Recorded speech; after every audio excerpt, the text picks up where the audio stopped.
Glória a Deus, que a paz do Senhor seja com todos vocês. Eu já trago uma palavra muito importante. Claro, a palavra de Deus é sempre importante e apropriada aos tempos que estamos a viver agora. Atos capítulo 4.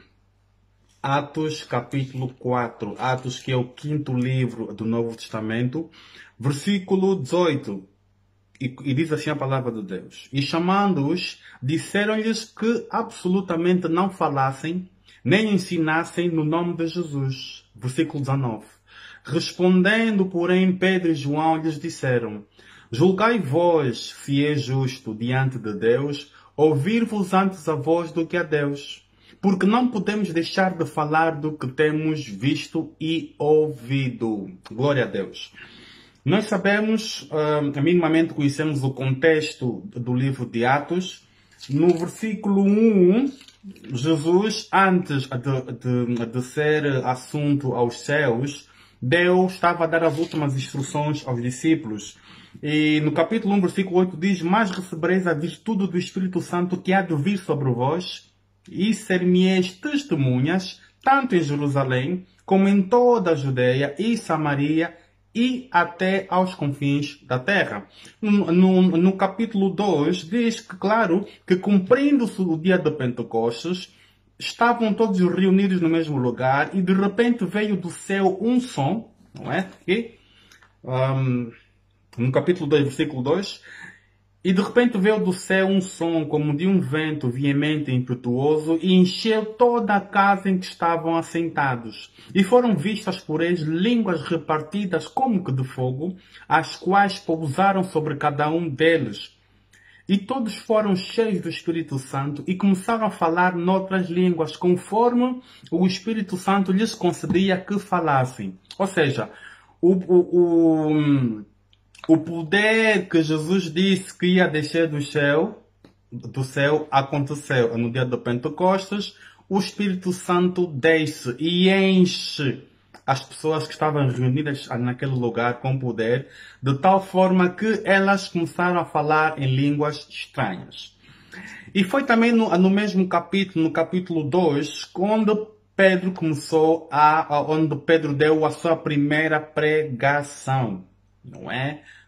No versículo, por exemplo, 16 diz: Mas isto é o que foi dito pelo profeta Joel. Isto que é a descida do Espírito Santo, das pessoas falarem em outras línguas. Versículo 17: E nos últimos dias acontecerá, diz Deus, que do meu Espírito derramarei sobre toda a carne, e os vossos filhos e vossas filhas profetizarão, e os vossos mancebos ou jovens terão sonhos, e os vossos velhos sonharão sonhos. E também do meu Espírito derramarei sobre os meus servos e minhas servas naqueles dias e profetizarão. Ou seja, aquilo que o profeta Joel profetizou já aconteceu, não vai acontecer, já aconteceu. Prontos. Passando para o capítulo 3, a palavra diz assim, versículo 1: E Pedro e João subiram juntos ao templo à hora da oração, a hora nona. E era trazido um faraó que desde o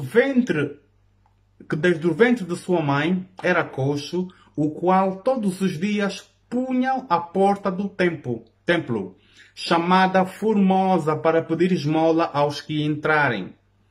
O qual, o coxo, vendo Pedro e João que iam entrando no templo, pediu que lhe dessem uma esmola.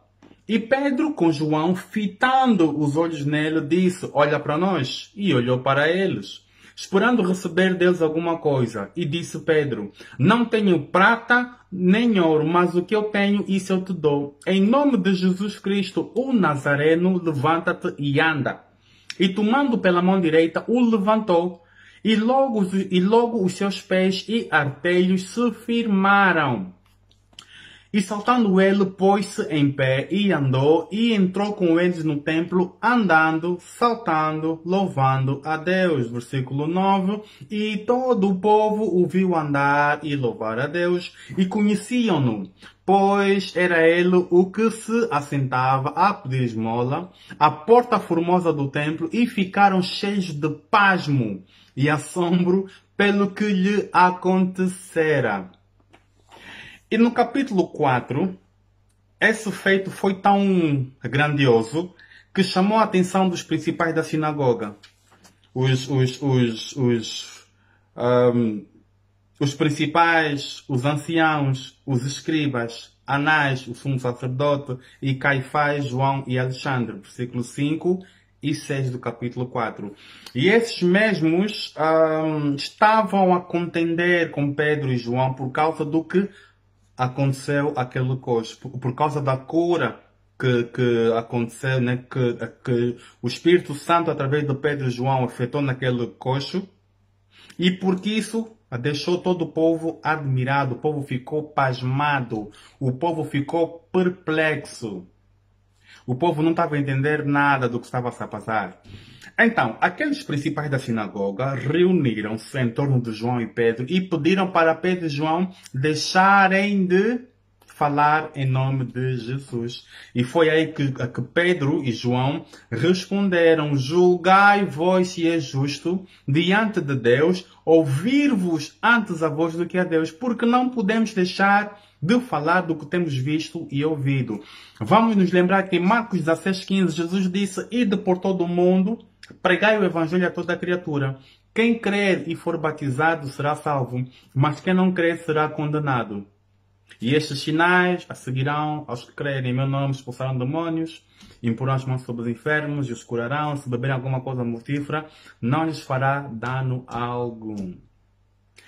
Ou seja, para dizer o que é que quando o ser humano tem um encontro com Jesus Cristo, entrega a sua vida a Jesus Cristo dá dons e talentos a essa pessoa, é esperado a desta pessoa começar a usar os seus dons e talentos em prol do Evangelho. E quando assim sucede, quando o indivíduo, quando o ser humano, quando o homem ou a mulher a quem foi dado os talentos começar a usar esses talentos em prol do Evangelho, esta pessoa, mais cedo ou mais tarde, vai enfrentar oposição.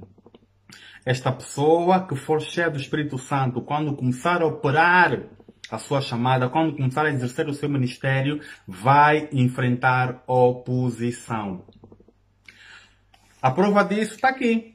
Estes, os principais da sinagoga, os anciãos, os escribas, Caifás e Anás, quem é que eles eram? Eles eram os líderes religiosos da altura.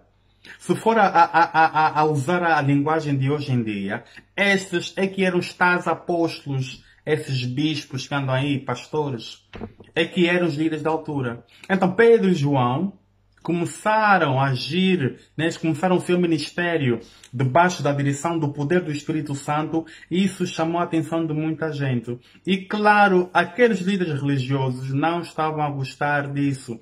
Por quê? Porque foram eles que crucificaram a Cristo.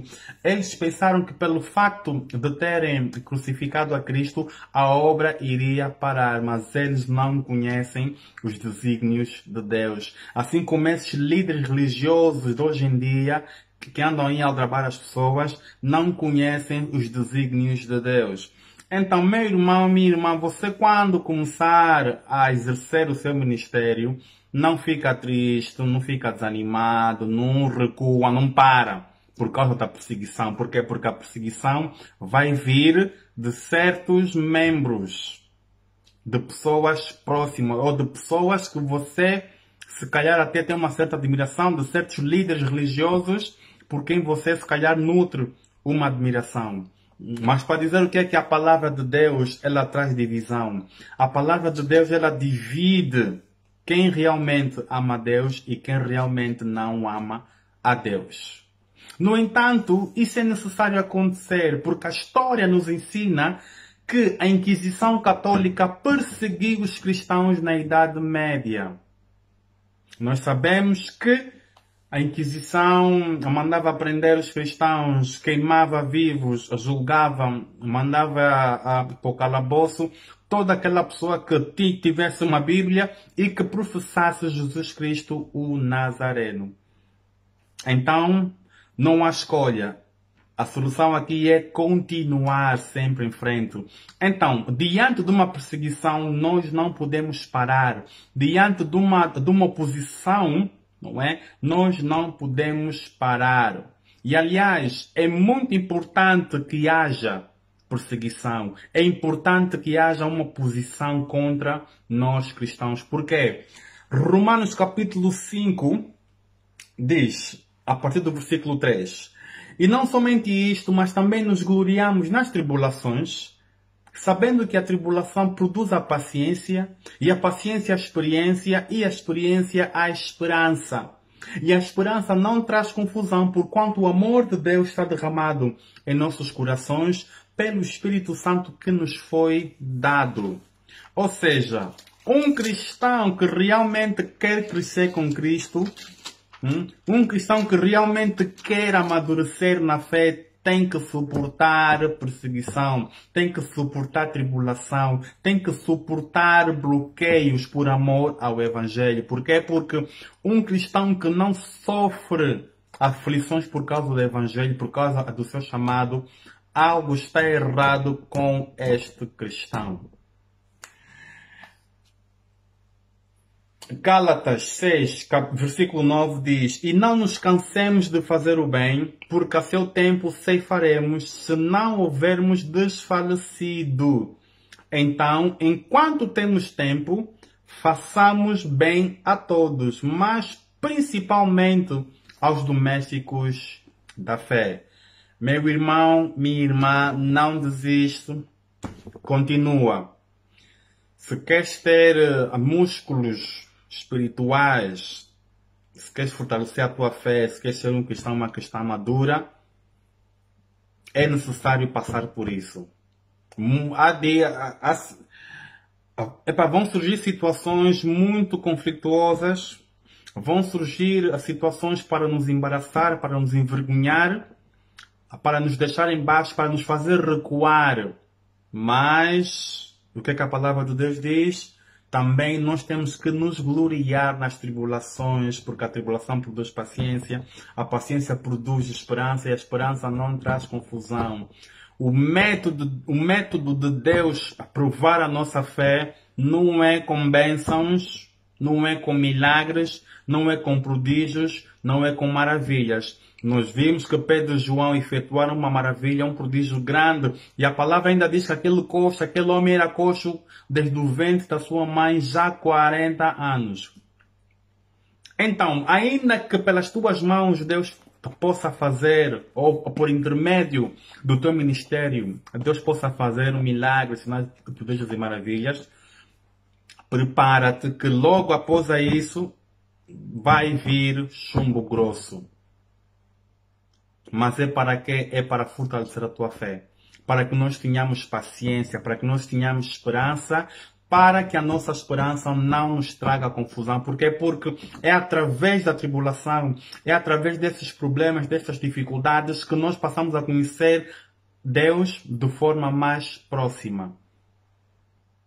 Então, diante disso, não foge, não recua.